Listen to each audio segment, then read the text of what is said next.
दिल के चिड़िया के डाल रहा, नया साल में खुशहाल रहा। दिल के चिड़िया के डाल रहा, नया साल में खुशहाल रहा। देखाया कोई पटी सवा हो, लेला उठावा पे की सवा हो।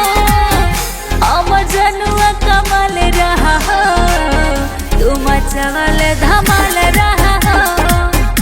अब जनुआ कमल रहा हो, तुम चवल धमाल रहा हो।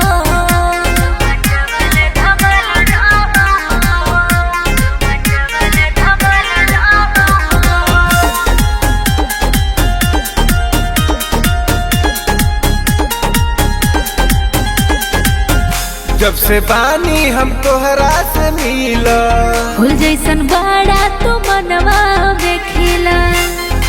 ए राजा हाँ आवो ना झार लो ना ऑफर के बुनिया, बटे तैयार तो हजू न मुनिया।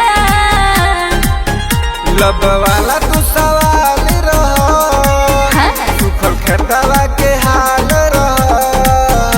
अब जनुआ कमल रहा हो, तुम चवल धमाल रहा हो। अब जनुआ कमल रहा हो, तुम चवल धमाल रहा हो।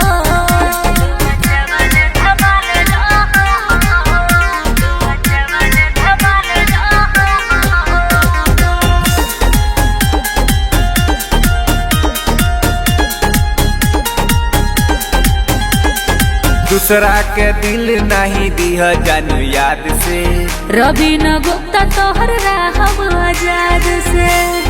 क्या समझे हैप्पी न्यू ईयर हम बोले हज फूल के। चेंजिंग लो भरवा न कोरी हट भूल के।